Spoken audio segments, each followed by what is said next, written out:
Alhamdulillah wassalatu wassalamu ala Rasulillah wa ala alihi wa sahbihi wa mawalah.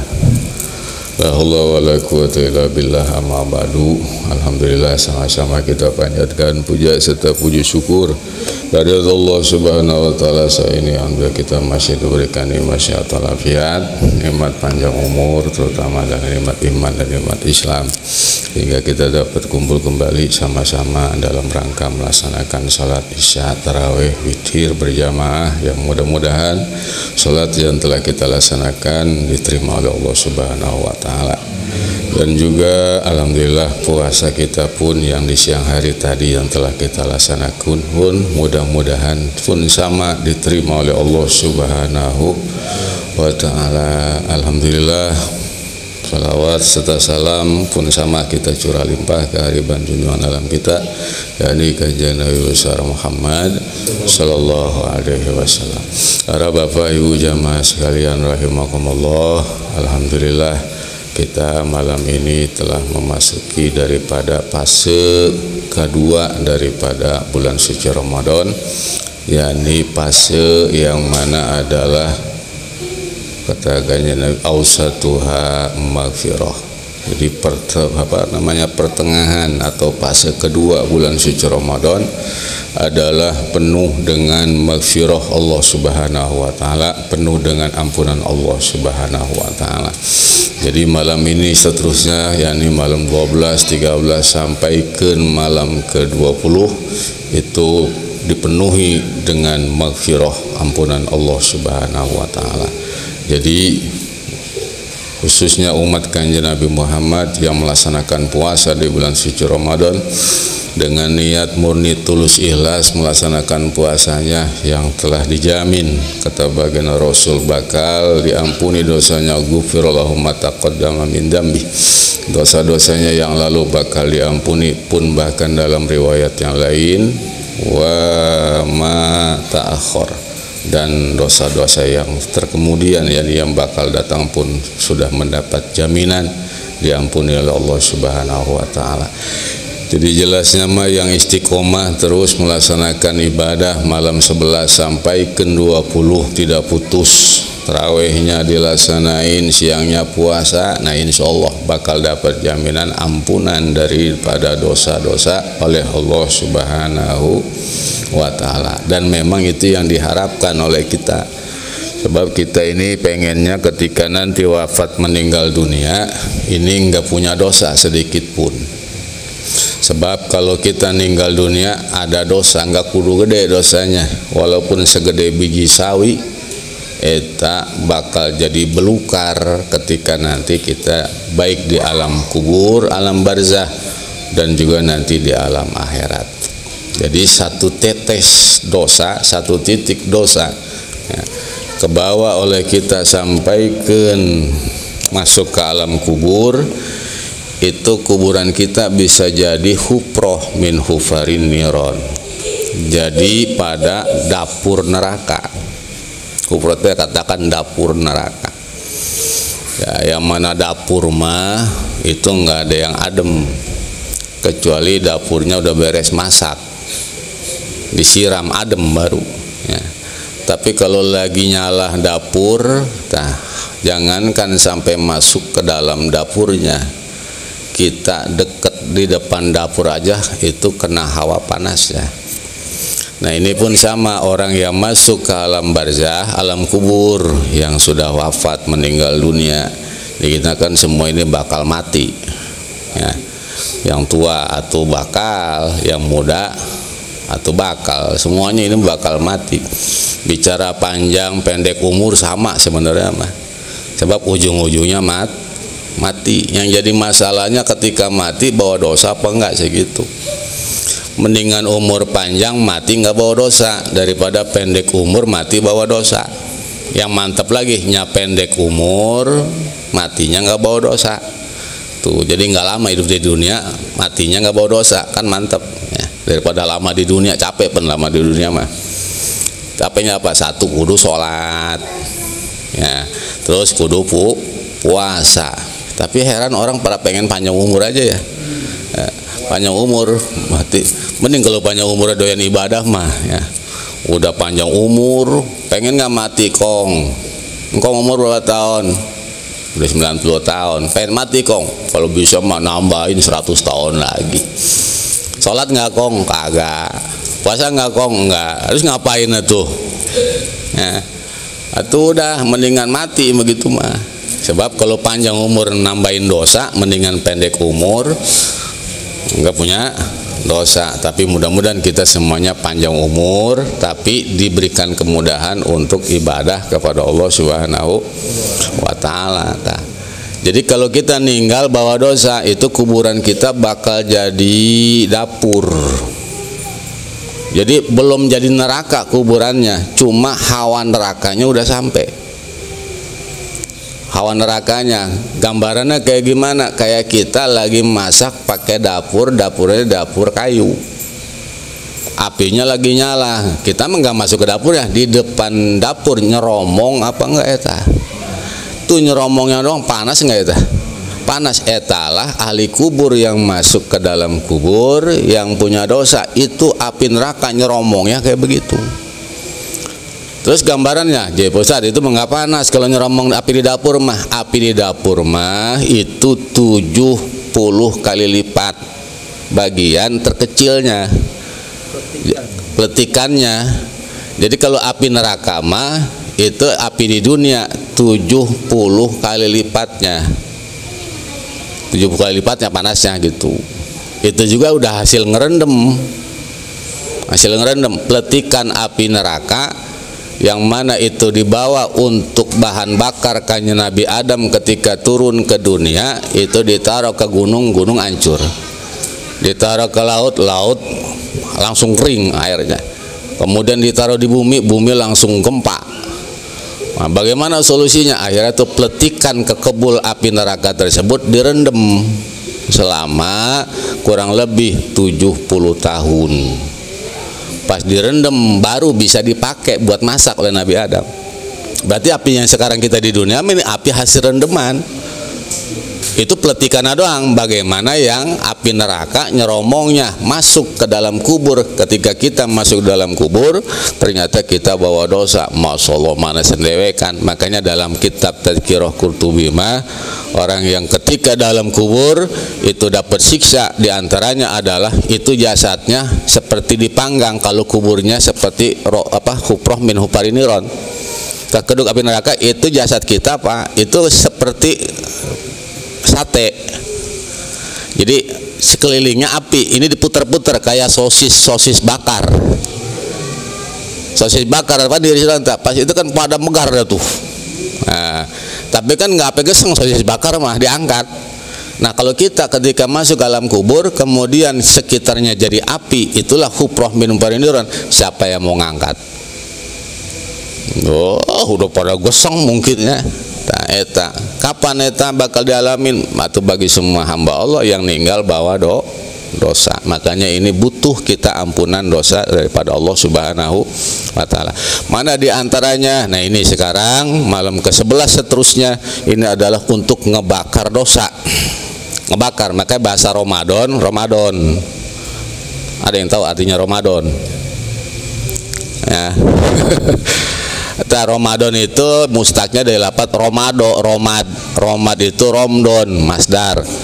Jadi romad itu artinya ngebakar.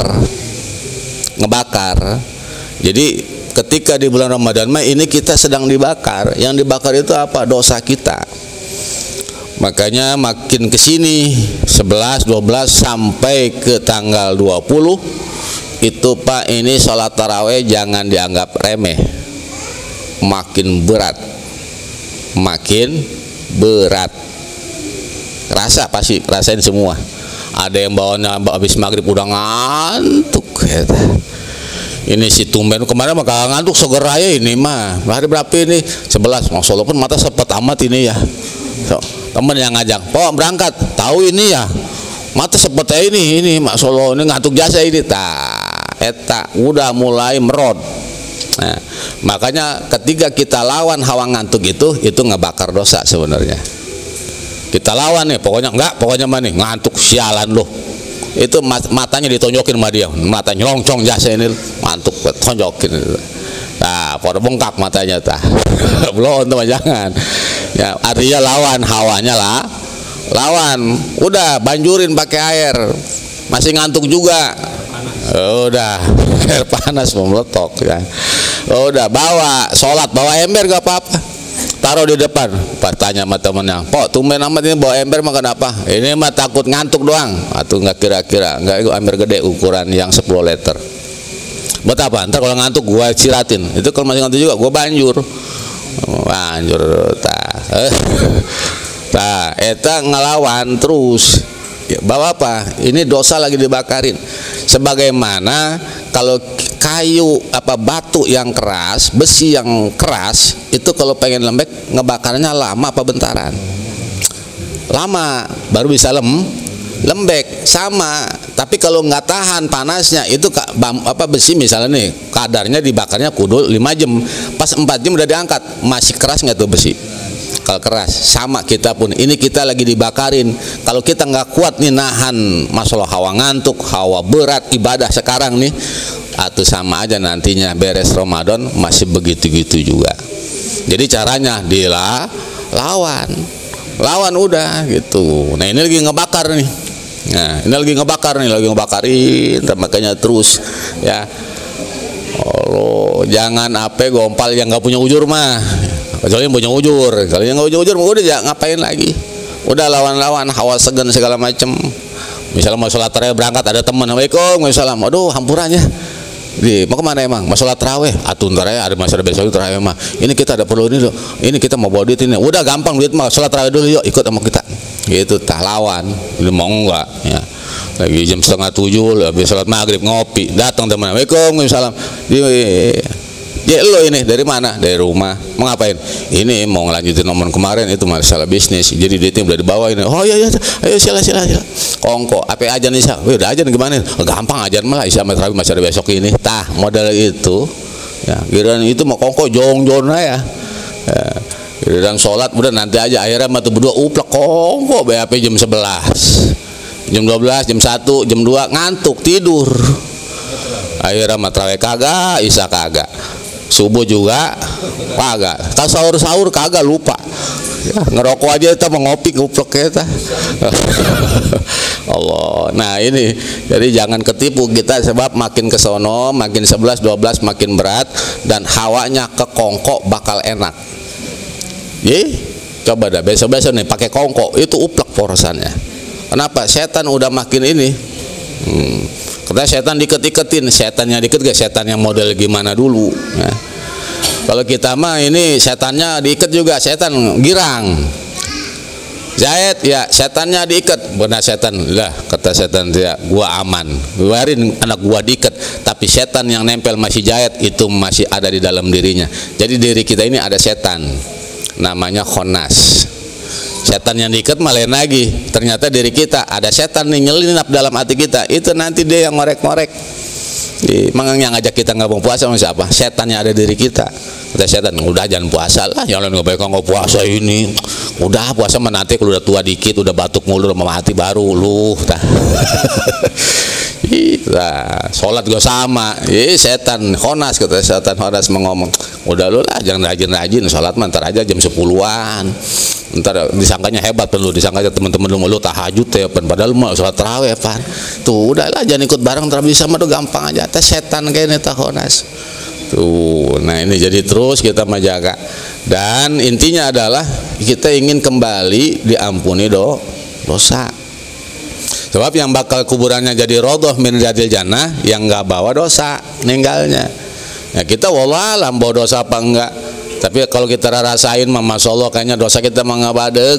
Kalau kita ninggal besok andai kata kayaknya mah kita ninggal bawa dosa, pasti nanti dalam kubur bisa jadi kubur kita adalah jadi kekeduk daripada kekeduk api neraka. Naudzubillahi min jalik. Makanya kita harapan kita kubur kita jadi rodoh min riyadil jannah agar kesononya nanti lancar menuju alam mahsyar, kemudian nanti dibangkitkan di yaumil mahsyar ketika ditimbang amal, kemudian dihisab segala amalia, kemudian dikumpulkan di mauqif ketika ngejembat sirat itu nanti ngejembat seperti kilat sampai kepada pintu surganya Allah Subhanahu wa taala. Nah kesononya udah tinggal tinggal masuk doang. Eta teh yang kita pengenin mah. Nah ini makanya kita ibadah begini, tujuannya adalah supaya dapat rahmat Allah, supaya ada dalam maghfirah, ampunan daripada dosa-dosa kita oleh Allah Subhanahu wa Ta'ala. Karena yang kita harapin meninggal adalah tanpa dosa. Nah inilah kita terus banyak minta hampura sama saudara teman, banyak minta hampura, rapihin, khususnya di bulan suci Ramadan mah udah bersih-bersihin, rapihin, kita lempeng-lempengin hati, udah saling hampurain, saling maafin dan minta maaf terus. Udah sampai tua, yang udah tua mah udah jangan ngomong apa-apa, udah banyakin minta hampura baik. Ke siapa aja udah minta hampura agar supaya itu jadi sangkan, jadi ampunan dosa dan jadi kifarat daripada dosa dan menjadi sababiyah turun rahmat Allah, segitu doang. Nah terus kesononya udah rapihin, doyan ngaji, sholat rapihin terus, sebab itulah ciri orang yang dapat ampunan Allah. Jadi ciri orang yang dapat ampunan Allah mah etah nanti habis bulan Ramadan nih kesononya itu sholat, kalau ninggalin nggak berani, kemudian ngaji mau, kemudian sama orang aja, kemudian sama saudara akur, kemudian sama musuh jadi temen, kemudian sama orang kalau ketemu selalu minta hampura, siling maafin, terus nggak punya dendam, sifat segala macam, hasud, dengki segala macam, itu dibuang-buangin. Eta ciri hamba Allah yang di Ramadannya dapat ampunan dari maghfirah Allah Subhanahu wa Ta'ala. Nah inilah jadi keutamaan setiap kita melaksanakan ibadah pasti ada, dan poinnya pasti adalah rahmat dan ampunan Allah. Nah di antaranya malam ini kita salat tarawih malam yang ke-11. Nah ini kata Kanjeng Nabi, diriwayatkan oleh Sayyidina Ali bin Abi Thalib radhiyallahu anhu mengatakan bahwa orang yang salat tarawih pada malam yang ke-11, jadi man salat tarawih fi lailatil hadiyah asyara, eta yakhruju minad dunya kayauma wulida min batni ummi. Jadi orang yang salat tarawih malam yang ke-11 bakal diberikan keutamaan oleh Allah, itu dia yakhruju minad dunya, bakal wafat meninggal dunia dalam keadaan kayauma wulida min batni ummi, sebagaimana hari di mana ia dilahirkan oleh ibunya, yakni tidak punya dosa. Jadi orang yang tarawih malam ke-11 jaminannya, keutamannya itu nanti kalau meninggal dunia itu enggak bakal punya dosa sedikit pun. Alhamdulillah, pasti kuburannya rodoh min radil jannah. Makanya dari sekarang terus jaga ibadah supaya dapat keutamaan yang sekarang diperoleh itu terus sampai kita wafat meninggal dunia, dan meninggal dunianya seperti bayi baru diberanakin, nggak punya dosa sedikit pun. Pengen kan kita? Makanya terus kita jaga terus, rapihin dari besok dan seterusnya. Mudah-mudahan kita semua diberikan kekuatan, keistiqomahan melaksanakan taat ibadah kepada Allah, dan kita tergolong hamba-hamba Allah yang kelak nanti meninggal dunia, kita tergolong hamba Allah yang sudah terbebas dari segala dosa, dan kita menjadi hamba-hamba Allah yang tergolong bisa taubat kepada Allah, kembali kepada Allah, dan diterima taubat kita oleh Allah Subhanahu wa Ta'ala. Al-Fatihah. Bismillahirrahmanirrahim. Alhamdulillahirabbil alamin, arrahmanir rahim, maliki yaumiddin, iyyaka na'budu wa iyyaka nasta'in, ihdinas siratal mustaqim, siratal ladzina an'amta 'alaihim ghairil maghdubi 'alaihim waladdallin, amin. Allahumma shalli wa sallim ala sayyidina Muhammadin fil awwalin wa akhirin wa barik wa sallim. Radhiyallahu ta'ala an kulli sahabati rasulillahi ajmain. Amin ya Allah ya rabbal alamin. Allahumma inna nas'aluka imanan daima, wa nas'aluka qalban khashi'a, wa nas'aluka yaqinan shadiqa, wa nas'aluka amalan sholihan mutaqabbala, wa nas'aluka al-'afwa wal afiyah, wa nas'aluka tamamal afiyah, wa nas'aluka al-'afwa wal afiyah, wa nas'aluka syukran al afiyah, wa nas'aluka al-ghina nas. Allahumma taqabbal minna salatana wa syiyamana wa qiyamana wa wudhuana wa qira'atana wa sujudana wa qu'udana wa takhassuana wa ta'budana wa tadarruana wa tamim taksurana wa la taribiya wujuhana ya ilahal alamin, wa ya khairan nasirin wa syirin syarra man tamasaka fi dinil qawim, wa tim lana wal muslimina wal muslimat wal mu'minina wal mu'minat bil khair wa rahmatika arhamar rahimin. Shalli wa sallim ala jamil anbiya wal mursalin walhamdulillahi rabbil alamin. A'udzu billahi minasy syaithanir rajim. Bismillahirrahmanirrahim. Nawaitu sawma ghadin an ada'i fardi syahri ramadhani hadhihi sanah niati lillahi ta'ala. Sajaku niat puasa bulan suci Ramadan ini, tahun tunai fardu karena Allah Ta'ala. Sallallahu ala Muhammad sallallahu sallallahu ala Muhammad sallallahu alaihi wasallam. Sallallahu Muhammad sallallahu alaihi wasallam. Sallallahu ala Muhammad sallallahu alaihi wasallam. Sallallahu ala Muhammad sallallahu alaihi wasallam. Sallallahu